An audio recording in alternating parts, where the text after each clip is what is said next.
오늘 고린도전서 13장 1절에서 5절 중반절까지 이제 본문을 가지고 사랑은 자기의 유익을 구하지 아니하며 라는 제목으로 하나님의 말씀 나누겠습니다. 여러분, 우리가 본문을 읽을 때 1절부터 계속 반복하는 이유를 혹시 아시겠습니까? 네, 늘 각인하라는 거예요. 사랑이 어떤 것인지 1절부터 우리가 배워왔던 거를 대략적으로 이렇게 여러분들이 지나온 과정을 한번 떠올려 보라는 의미에서 계속해서 반복하는 것입니다. 오늘 본문은 사랑은 자기의 유익을 구하지 아니하며 라고 이렇게 우리에게 말씀하고 있습니다. 근데 이 말씀을 깊게 생각하지 않으면 단순하게 이렇게 결론을 낼 수가 있어요. 그냥 다른 사람을 배려하라는 말씀이구나. 그 정도에 끝나는 말씀이 결코 아닙니다. 이 말씀보다 더 깊이 우리가 생각해야 본 의도를 알 수 있는 말씀입니다. 먼저 이 사랑은 자기의 유익을 구하지 아니한다라는 말씀을 옳게 이해하려면 먼저 그리스도인에게 주어진 자유가 어떤 것인지 그 부분을 먼저 점검하면서 이제 접근을 해야 됩니다.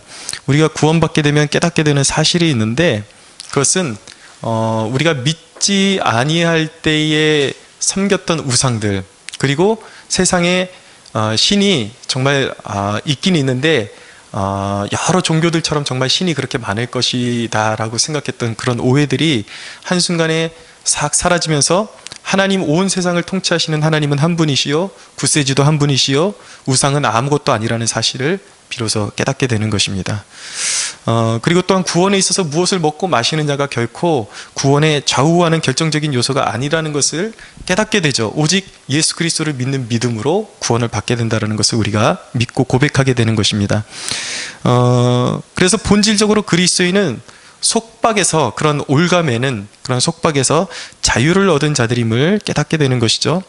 근데 고린도 교인들이 그 사실을 깨달았습니다. 그런데 이 사실을 깨달은 교인들 중에 이제 영적인 지식이 있고 또 믿음이 있는 자들이 그들에게 한 가지 고쳐지지 않는 습성이 하나가 있었는데, 그것이 무엇이냐면 믿음이 생기니까 우상은 아무것도 아니다 라는 그 믿음이 생기면서 우상의 신전에 함부로 드나들면서 그 우상에게 바쳤던 재물, 떡들, 이런 것들을 이제 서스럼 없이 이제 먹었던 것입니다.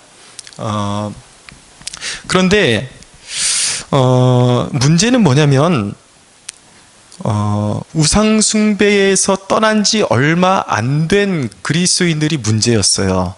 그러니까 이 지식이 있는 사람들, 하나님은 한 분밖에 없고 우상은 실체가 없는 것이고 허상이다, 그렇기 때문에 이 떡을 먹어도 죄가 되지 않는다라고 생각했던 사람들에게는 일단은 큰 문제가 되는 것처럼 보이지 않았는데, 정작 문제가 되는 사람들은 뭐냐면 이제 우상숭배에서 막 떠난 지 얼마 안 된 신앙인들이 믿음이 강한 그 재물을 마음대로 먹는 사람들을 따라서 먹을 때에 어떻게 되냐면 그들의 양심이 더러움에 빠지게 되었던 것입니다. 무슨 말씀이냐면, 자, 먼저 먹었던 사람들은 우상이 아무것도 아니라는 생각을 가지고 먹었어요.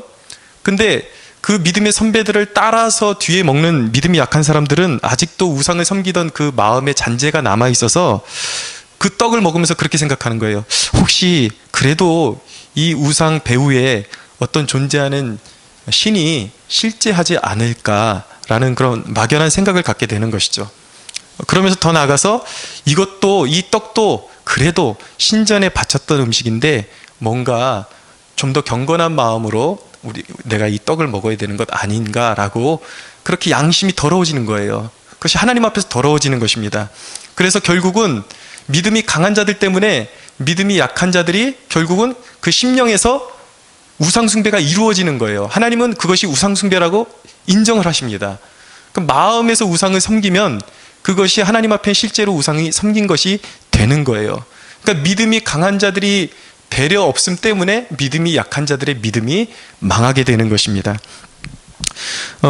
그래서 고린도전서 10장 한번 가보겠습니다. 10장 9절에서 12절, 10장 9절에서 12절,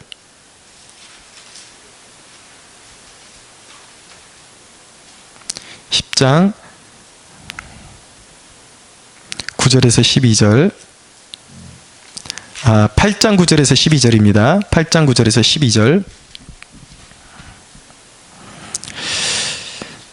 한번 읽어볼까요? 시작. 그런즉 너희의 자유가 믿음이 약한 자들에게 걸려 넘어지게 하는 것이 되지 않도록 조심하라. 지식 있는 내가 우상의 집에 앉아 먹는 것을 누구든지 보면 그 믿음이 약한 자들의 양심이 담력을 얻어 우상의 재물을 먹게 되지 않겠느냐. 그러면 네 지식으로 말미암아 그 믿음이 약한 자가 멸망하나니 그는 그리스도께서 위하여 죽으신 형제라. 이같이 너희가 형제에게 죄를 지어 그 약한 양심을 상하게 하는 것이 곧 그리스도에게 죄를 짓는 것이니라. 아멘. 여러분, 여기서 문제는 무엇입니까? 결국 믿음이 강한 자들이 사랑으로 하지 않고 자신들에게 주어진 자유만을 고집하다가 약자를 무너뜨리게 된 것입니다. 덕을 세우지 않은 거예요, 문제는. 자, 그래서 고린도전서 8장 1절 한번 볼게요. 다시 한번 읽습니다. 시작. 우상의 제물에 대하여는 우리가 다 지식이 있는 줄을 아나 지식은 교만하게 하며 사랑은 덕을 세우나니. 여러분, 지식만으로는 다 맞아요. 그들이 알고 있던 사실이 다 맞습니다. 하나님은 한 분이시오, 우상은 아닌 것 다 맞아요. 그런데 그들은 지식만으로 접근했기 때문에 지식만으로 접근하게 되면 신앙은 반드시 교만으로 빠지게 되어 있다라는 것입니다. 그런데 항상 중요한 것은 무엇이냐면 지식보다 더 중요한 것은 바로 사랑이 더 중요하다는 것을 우리가 반드시 인식해야 된다는 거예요. 지식만을 아는 사람은 하나밖에 알 줄 모르는 사람입니다. 8장 2절 한번 읽겠습니다. 시작. 만일 누구든지 무엇을 아는 줄로 생각하면 아직도 마땅히 알 것을 알지 못하는 것이요. 예, 지식만 아는 사람, 나는 모든 것을 알기 때문에 나는 거리낄 것이 없다라고 생각하는 사람들은, 그래서 자기 스타일만 고집하는 사람들은 결국은 지식은 알지만 하나만 알고 둘은 모르는 사람이라는 것이죠. 자기의 본이 되는 습관이, 자신의 그런 어떤 신앙적인 행위가 믿음이 약한 사람들에게 어떤 결정적인 영향을 끼칠지 전혀 고려하지 못하는 그런 영적으로 어두운, 사실은 하나만 알고 둘은 모르는 그런 존재라는 것을 말씀하고 있는 것입니다. 지식보다 더 중요한 것은 무엇이냐면, 내가 이것을 지식적으로 알고 있는 것보다 훨씬 중요한 것은 무엇이냐면, 다른 사람의, 내 지식으로 말미암아 다른 사람의 신앙을 세워주는 것입니다. 그것이 중요한 거예요. 자, 그럼 여기서 우리가 잠깐 점검해야 되는 사항이 있는데, 그럼 여러분, 제사 음식 먹는 것이 죄일까요? 아닐까요? 네, 8장을 보면 그렇습니다. 죄도 아닌 것 같고 죄일 수도 있고 마음에 따라서 달라지죠. 8장을 보면 그렇습니다. 그러나 10장까지 가야지 결론이 나옵니다. 10장 한번 보겠습니다. 10장 20절에서 21절.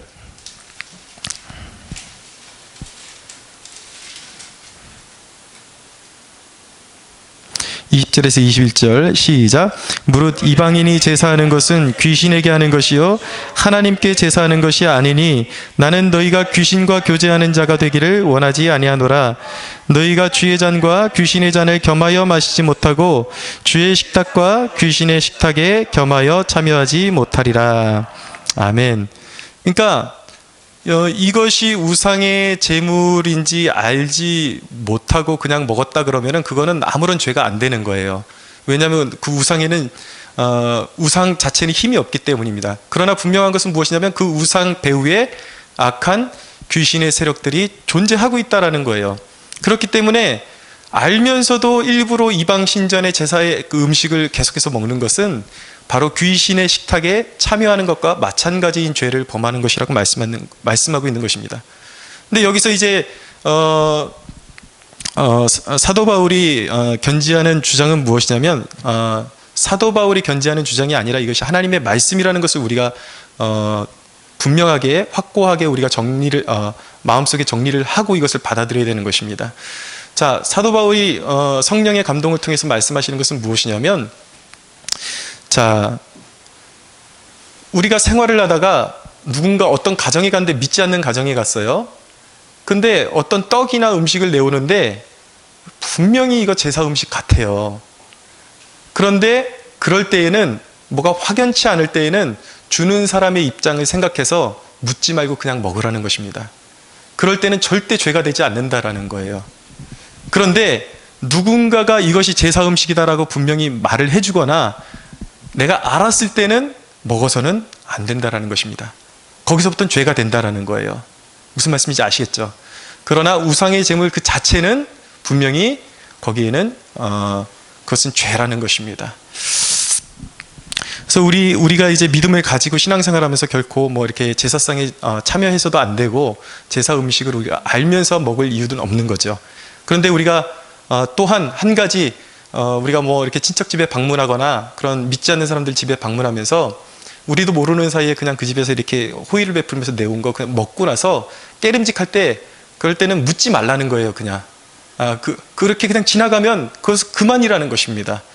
그런 믿음의 담대함을 가지고 분별하면서 이렇게 신앙생활을 하라는 그런 말씀인 것입니다. 이해하셨죠? 네. 이제 원점으로 다시 돌아가서 이제 원론적인 얘기를 좀 더 나눠야 되는데, 그리스도인은 온갖 속박으로부터 자유해진 사람들이에요. 이제 우리가 동물을 잡아서 각을 떠서 제사를 드릴 필요도 없고, 우리가 구약의 백성들처럼 정말 그 무슨 결벽증에 걸린 사람들처럼 동물의 피를 완전히 그냥 다 뽑아내고 탈탈 털어봐서 피가 한 방울도 안 나와야지 먹어야 되는 그런 시대가 아니에요. 지금은 유대인들, 이슬람권의 그 이슬람교인들은 아직도 그걸 지키거든요. 이제 코셔법이라 그래서 코셔 요리법이라 그래서 모든 동물의 피를 그냥 쫙 빼는 그 조리 이제 방법을 코셔라 그러는데, 우리 그리스도인들은 결코 그렇게 할 필요가 없다라는 것이죠. 제가 이전에 어떤 목사님 보니까 좀 이상한 믿음을 가지고 계시더라고요. 피를 먹으면 성령님께서 역사하시지 못한다라는 이상한 믿음을 가지고 생선에도 피가 들었으니까 생선도 먹으면 안 된다라고 말씀하시는 그런 분이 있었는데, 이건 자기만의 주관적인 그런 신앙이지 결코 하나님이 말씀하신 내용이 결코 아니라는 것이죠. 우리는 음식으로부터 자유한 사람들입니다. 그리고 어떤 날을 지키고 절기를 지키지 않으면 정죄되는 일이 우리는 이제는 없어요. 안식일을 안 지킨다 그래서, 물론 이제 주일은 지켜야 되지만 구약의 개념에 있어서 안식일을 안 지킨다 그래서 우리에게 어떤 벌칙이 주어지거나 뭐 구약에 있는 절기들을 우리가 다 지켜야 되는 그러한 일은 우리에게 이제는 다 지나간 것입니다. 우리에게 어떤 거칠애로 우리가 하나님 앞에 서려는 종교적인 속박들, 그리고 그것들을 어겼을 때 정죄되는 그런 속박들을 다 벗어졌다라는 거예요. 그래서 주의 영이 계신 곳에는 자유함이 있다라고 분명히 성경이 말씀하고 있습니다. 자유가 있어요. 여러분, 우리 그리스도인들이 이방 종교의 사찰에 쉽게 얘기해서 절에 가서 여러분 민박을 한다고, 숙박을 한다고 생각해 보자고요. 그럼 우리 그리스도인들이 부정을 탈까요? 거기서? 전혀 하지 않습니다, 여러분. 물론 구약적인 의미에서는 이방 신전에 들어가면은 더러워지고 죄가 되겠지만, 우리 신약의 그리스도인들은 자기 믿음만 확고하다면 하나님의 성령은 우리가 가시는 곳에 늘 함께 동행하시는 것입니다. 할렐루야. 여러분, 아무리 뭐 사람들이 뭐 그 장소에 따라서 좀 더 센 귀신이 붙어 있지 않겠느냐 그렇게 말하겠지만, 우리 하나님보다 큰 귀신은 없어요. 우리 하나님보다 센 마귀의 존재는 없는 것입니다. 할렐루야. 여러분, 그렇기 때문에 우리가 전신갑주 시리즈 때 다 배웠잖아요. 우리의 힘은 약하나 어딜 가든지, 그곳에 실제로 마귀의 활동이 설령 이런 평상시에 우리가 살고 있는 이런 곳보다 더 센 곳에 간다 할지라도 우리 모두에게 예수의 이름에 권세가 있음을 믿어야 하는 것입니다. 전신갑주로 옷 입고 자기 전에 예수의 이름으로 대적하고 보혈의 능력으로 옷 입고 자면 단잠 잘 수 있는 것입니다. 실질적으로 이렇게 설교하다 보니까 긴가민가 하시는 분들이 있는 것 같은데, 표정이. 실질적으로 이전에 부르심 받은, 하나님의 부르심을 받은 우리 하용조 목사님, 오늘의 교회를 개척하신 하용조 목사님이 이제 선교단체 CCC 출신이라고요. 근데 이분이 CCC 단체에서 선교 여행을 다니면서, 전국의 전도 여행을 다니면서 어디서 주무셨는가? 사찰에서 방을 빌려갖고 주무셨어요. 그리고 사찰에서 자고 일어나서 이제 기도하고 그리고 전도 여행 다니는 것이죠. 그래도 전도만 잘 되는 거예요. 하나님이 온 땅을 다스리십니다. 할렐루야. 여러분, 그런 믿음을 우리가 담대한 믿음을 가질 필요가 있다라는 것이죠. 그러나 여기서 더 중요한, 우리가 그만큼 영적으로 속박되거나 구속될 게 없다라는 것이죠. 그만큼 자유하다라는 것을 말씀드리는 거예요. 그렇지만 여러분, 사도 바울은 자기를 항상 소개할 때 어떻게 소개하냐면 항상 예수 그리스도의 종 바울이라고 그렇게 소개를 합니다. 왜입니까? 이미 그는 그리스도의 은혜로 말미암아 모든 그런 속박된 것 자유를 얻었어요. 자유를 누릴 권리가 있어요. 그러나 아직도 이 땅을 살아가는 동안에 감당해야 될 주어진 사명을 위해서 기꺼이 그리스도께 매이기를 원했고, 그 다음에 그리스도께 자신을 종으로 드리기를 원했던 것입니다. 여러분, 이 사람이 바로 제자예요. 이 사람이 참으로 그리스도인이라 불리기에 합당한 사람인 것입니다. 내가 자유하지만 이 땅의 사명을 위해서 그리스도께 고의적으로 매이기를 원하는 사람, 그리스도를 위해서 내 생명을 드리기를 원하는 사람들이 바로 하나님 나라의 참 시민이요 제자인 줄로 믿으시기 바랍니다. 우리 고린도전서 8장 13절 한번 다시 가볼게요. 8장 13절. 그래서 사도 바울의 삶의 자세는 무엇이었는가? 어떤 자세로 그가 살았는가? 8장 13절 읽겠습니다. 시작. 그러므로 만일 음식이 내 형제를 실족하게 한다면 나는 영원히 고기를 먹지 아니하여 내 형제를 실족하지 않게 하리라. 아멘. 여러분,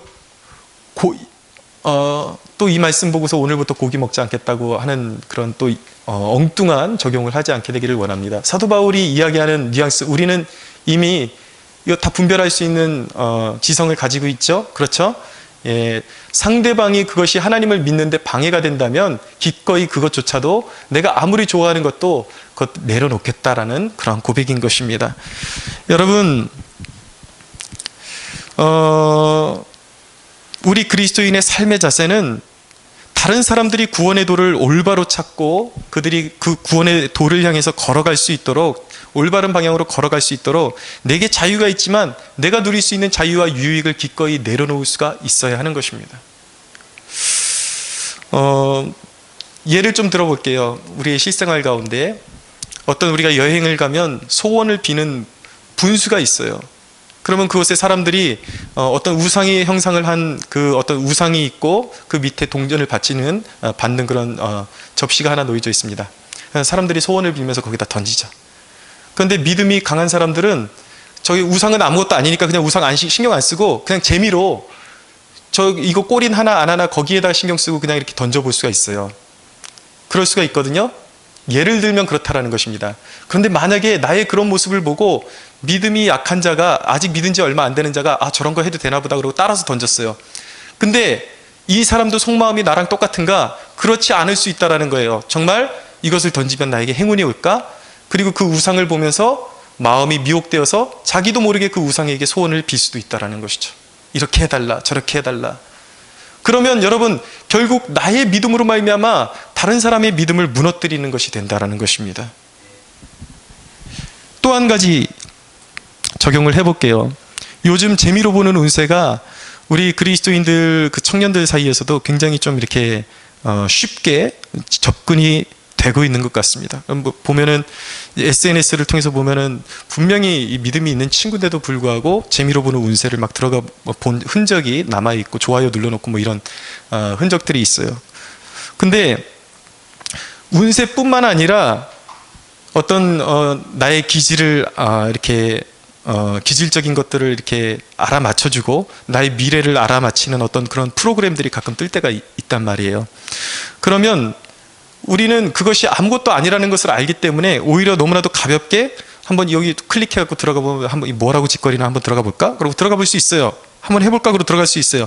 그러면 그 좋아요 클릭해 놓거나 그것을 통해서 뭔가 나는 이런 사람이다고 이렇게 담벼락에 그걸 게시를 해 놓으면 그것을 보는 다른 믿음의 사람들이, 믿음이 약한 자들이 이런 거 해도 되는구나. 그거 따라하게 되죠.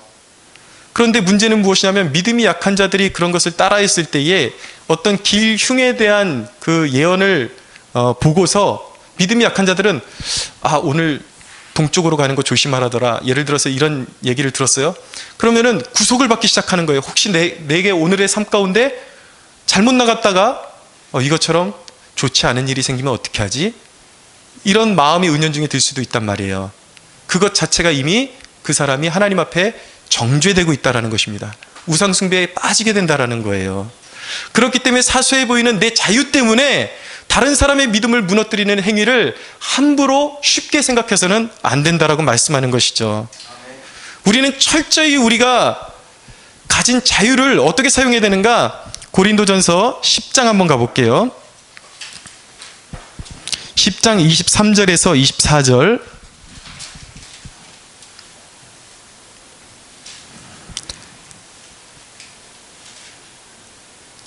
두 절 읽겠습니다. 시작. 모든 것이 가하나 모든 것이 유익한 것은 아니요 모든 것이 가하나 모든 것이 덕을 세우는 것은 아니니 누구든지 자기의 유익을 구하지 말고 남의 유익을 구하라. 아멘. 여러분, 하나님은 우리가 분명히 자유를 누릴 수 있어요. 그러나 그 자유를 가지고 남이 망하게 하는데 사용하지 말라고 말씀하십니다. 내가 자유를 가졌기 때문에 진정한 자유라면, 진정한 자유를 가진 사람에게는 그 일을 해도 그만이고 안 해도 그만인 거예요. 그것이 진정한 자유인 거예요. 안 하고 못 베기는 것은 이미 속박된 것이죠. 그런데 진정한 자유라는 것은 해도 그만이고 안 해도 그만이라는 것, 그만이기 때문에 안 해도 그만인 것은 만약에 그 일을 통해서 누군가가 신앙이 무너질 수 있는 위험이 있는 일이라면 하지 말라는 것입니다. 그래서 철저히 우리의 자유를 가지고 다른 사람의 신앙을 무너뜨리는 데 사용하지 말고 다른 사람의 신앙을 세우는 일에 사용하라는 하나님의 말씀인 것입니다. 나아가서 여러분, 그러면 단순하게 이 자기 유익을 구하는 일이 그냥 우리가 이렇게 가볍게 짚고 넘길 수 있는 일인가? 이 자기의 유익을 구하는 일에 대한 좀 더 무게감 있고 엄중한 주님의 말씀을 우리가 좀 더 이제 파헤쳐 들어가 보기를 원합니다. 마가복음 9장 42절 한번 가보겠습니다.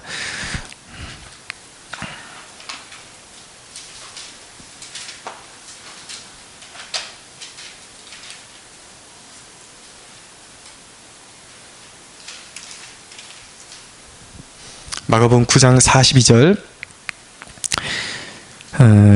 한번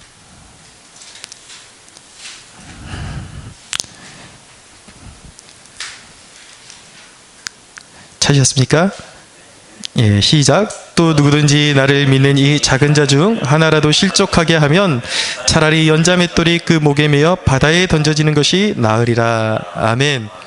예, 예수님이 직접 말씀하신 그 위험의 수위는 우리가 지금 사도 바울을 통해서 우리가 보고 있는 위험의 수위보다 훨씬 체감 온도가 높다라는 것을 여러분들 깨달으실 필요가 있는 거예요. 나 때문에 누군가가 신앙을 잃게 되거나 누군가가 지옥에 가게 되면 그 죄값이 상당하리라는 주님의 경고인 것입니다. 여기서 말하는 연자맷돌은 무엇이냐면 당시에 그 나귀에 메어서 돌리던 큰 맷돌을, 나귀에 메어서 돌려야 할 만큼 큰 맷돌을 말씀하고 있는 거예요. 근데 연자맷돌을 목에 메어서 이렇게 바다에 던져진다라는 표현은 무엇이냐면 당시에 로마와 헬라와 수리아 지역에 극악한 죄인들을 사형에 처하는 실제적인 사형법이었습니다.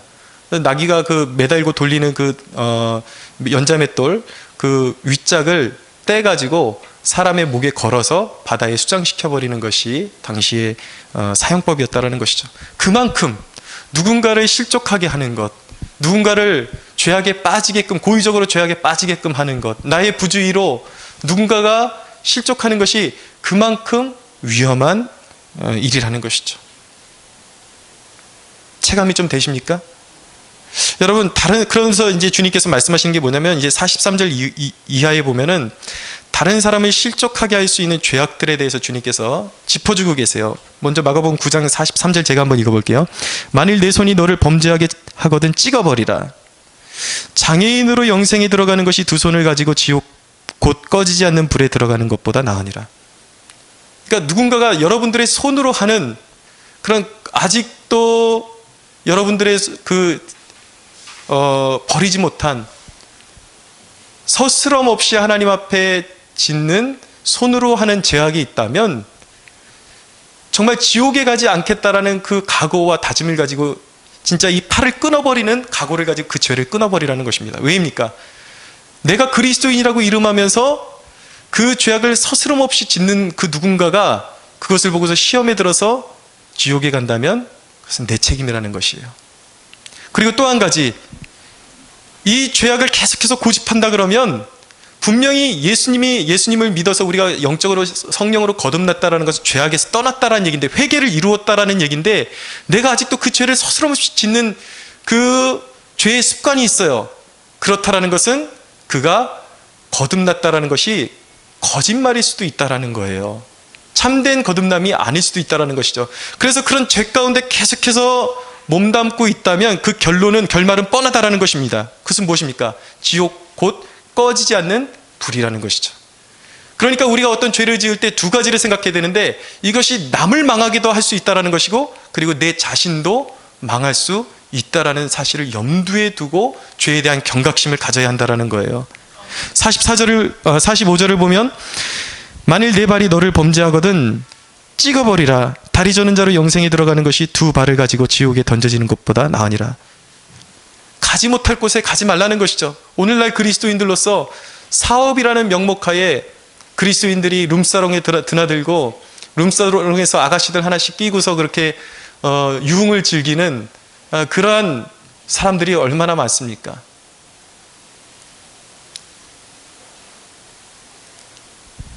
여러분, 결코 하나님이 원하시지 않는 곳은 발을 끊어야 하는 것입니다. 예전에 제가 운동을 할 때 그런 경우가 있었습니다. 그것에 다른 교회에서 꽤 그래도 열심히 한다는 직분자 한 분이 계셨는데, 여자분이, 제가 그때는 믿음이 막 생겨날 때였어요. 근데 제 고민이 무엇이었냐면, 이제 이제 운동을 하던 사람들이 그 습관이 자기 그 운동을 창시했던 그 조상들에게 이렇게 어떤 연례 행사처럼 제사하는 습관들이 남아 있었습니다.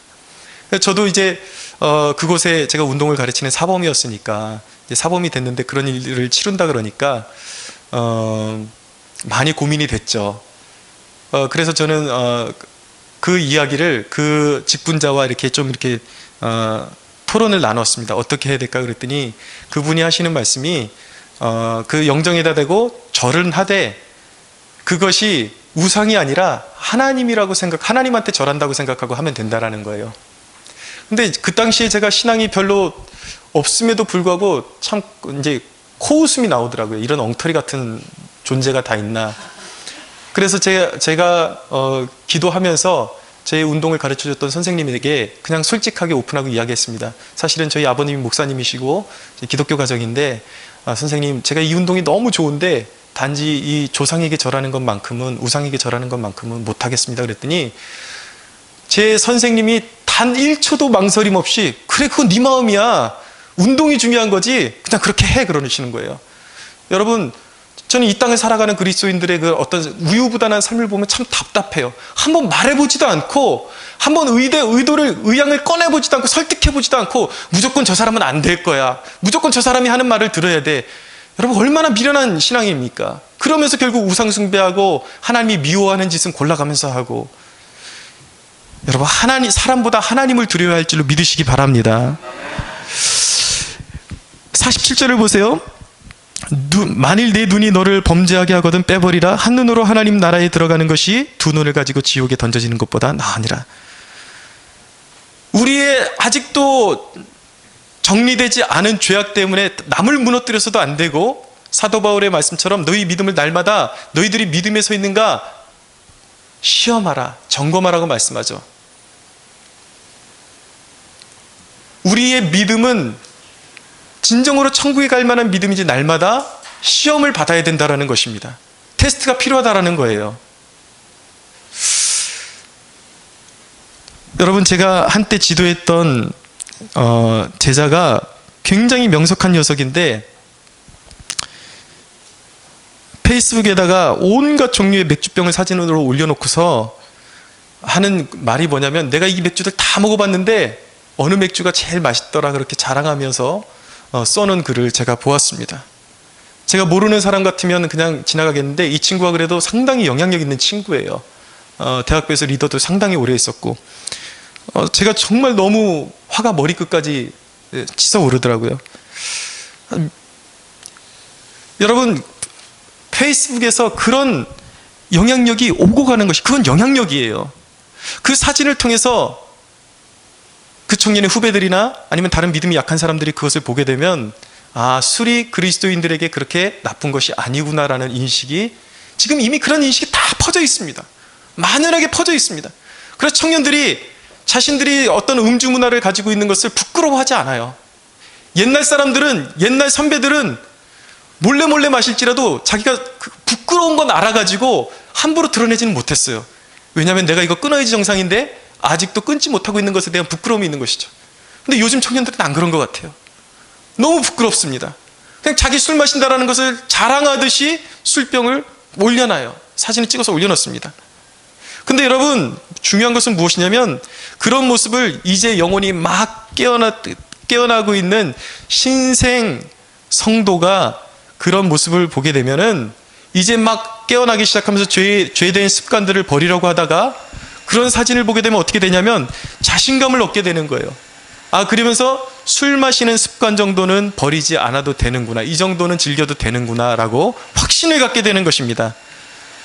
그것 때문에 그 누군가가, 그것을 보는 누군가가 아직도 여전히 예수를 믿는다 하면서 술 마시는 습관에 머물러 있고 하나님께 그가 헌신하는 길을 막아버린다면 그것은 바로 부주의하게 사진을 올려놨던 그 사람 책임인 것입니다.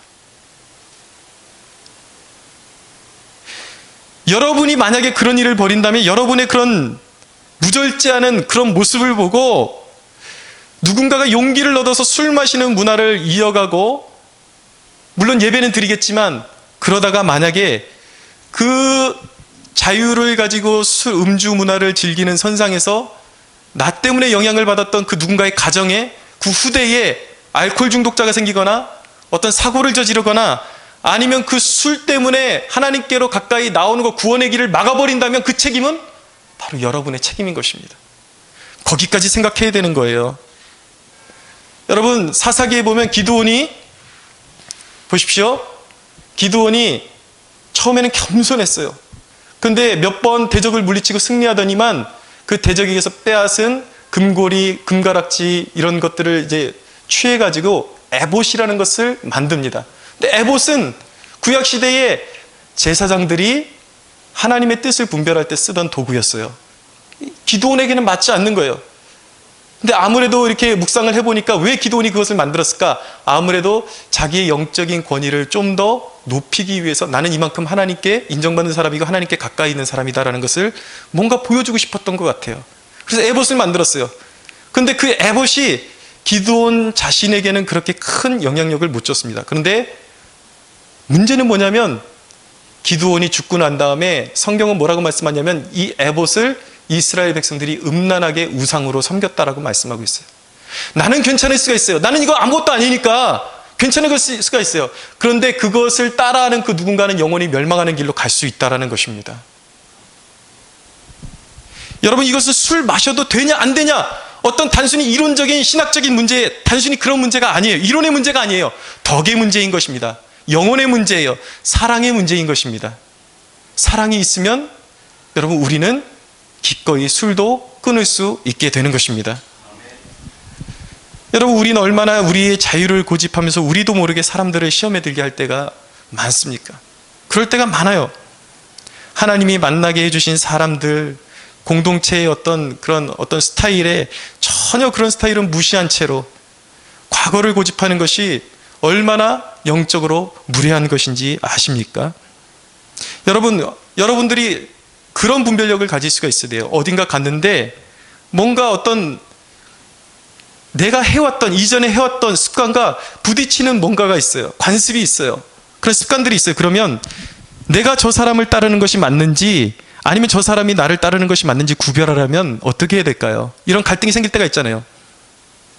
그럴 때는 구별하는 기준은 간단해요. 질서를 떠올리면 되는 것입니다. 하나님께서 세우신 권위가 어디에 있는가를 질문해 보면 되는 거예요. 어느 집에 갈 때는 우리가 어느 집의 문화를 존중해야 될 때가 있어요. 그러면 누가 이 집의 호스트가 누구고 주인이 누구고 게스트가 누군지를 여러분들이 따져보면 되는 거예요. 제가 목사로서 교회에서는 여러분들에게 권위 있게 말할 수가 있습니다. 신앙생활을 이렇게 하는 것입니다. 저렇게 하는 것입니다. 그러나 내가 여러분들 중에 어느 한 집에 가서 며칠을 묵는다고 생각하면 제가 게스트가 되는 거예요. 그럼 그 집의 문화를 존중해 줘야 되는 것입니다. 그 생활을 존중해 줘야 되는 것입니다. 지난번 제가 한번 이야기 드렸던 내용을 다시 한번 제가 말씀드리기 원하는데, 집 근처로 가다 보면 철도 건널목이 하나 있습니다. 근데 그 건널목에 이제 전철이 오니까 이제 종소리가 나면서 차단기가 내려오죠. 그럼 제가 거기 이제 안전선이 있는데 너무 이렇게 안전바하고 안전선하고 충분한 거리가 있으니까 밟고 들어갔어요. 그랬더니 거기서 일을 보시는 아저씨가 굉장히 퉁명스러운 말투로 뒤로 빠지라고, 왜 거기 서 있냐고 그렇게 말씀하시는데, 순간적으로 제가 기분이 확 상했습니다. 말투가 너무 좀 이렇게 안 좋게 말씀하셔가지고.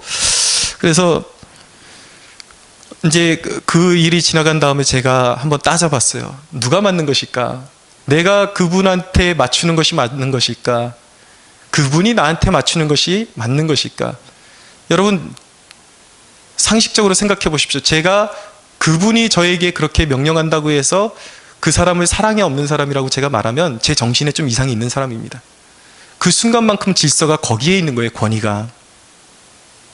이해하셨죠? 그렇기 때문에 제가 다음부터는 지나가면서 제 속으로 그랬어요. 안전거리를 지키면서 내가 이 안전선을 지키는 것은 아저씨에게 잔소리 듣는 것이 싫어서가 아니라 주님의 이름으로 아저씨를 사랑하기 때문에 여기 서 있는 것입니다. 그렇게 고백했습니다. 만약에 제가 그것을 지키지 않는다면 전 사랑이 없는 사람이에요. 저는 제 자유를 가지고 그 사람의 권위를 짓밟고 있는 것입니다. 자, 여러분, 실제적인 예를 하나 더 들어드릴게요. 자, 우리 교회는 소리내서 기도하는 교회예요. 아멘하는 교회입니다. 저는 아주 정적이고 아주 고전적인 그런 예배를 저는 별로 좋아하지 않습니다. 물론 제가 좋아하지 않는다라는 표현이 좀 어폐가 있겠지만 우리가 추구하는 예배의 스타일이 있는 것은 사실이에요.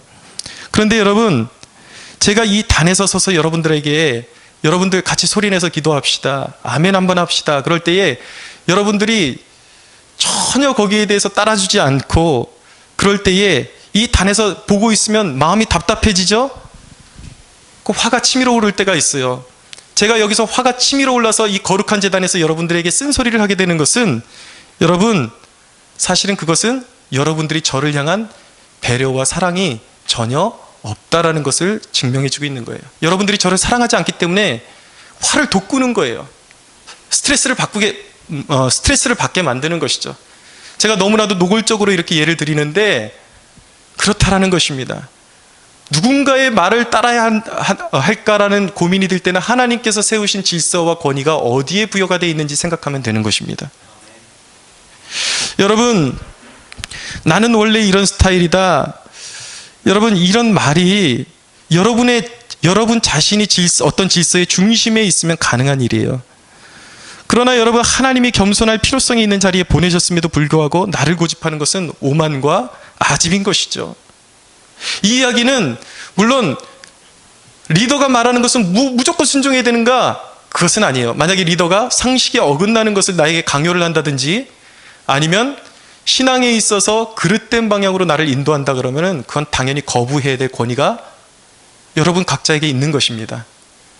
그러나 그렇지 않을 때에는 정상적인 범주 내에서는 하나님께서 세우신 권위를 따라서, 질서를 따라서 여러분들이 사랑으로 행해야 한다라는 것입니다.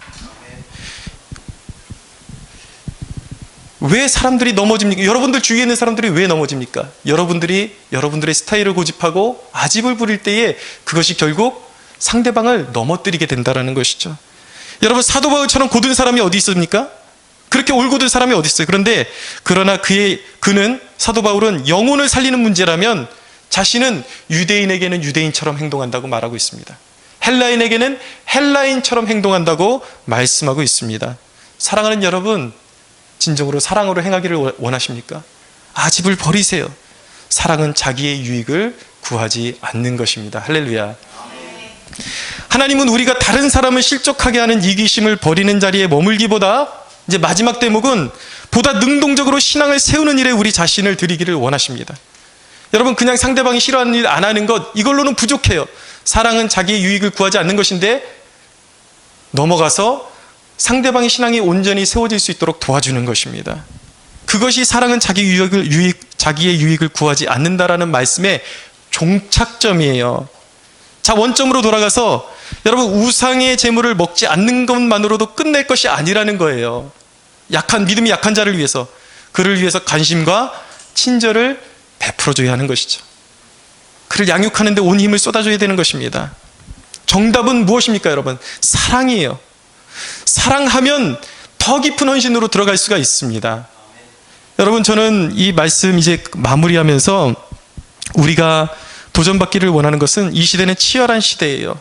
굉장히 바쁘고 정말 섬김이라는 것이 정말 이렇게 목구멍에서 이렇게 오르락내리락 할 정도로 힘겨울 때가 있습니다. 그러나 여러분, 이런 치열한 시대이기 때문에 우리가 서로 간에 더욱더 유익을 끼치려면 내가 좀 더 희생하는 방법밖에는 방법이 없는 것입니다.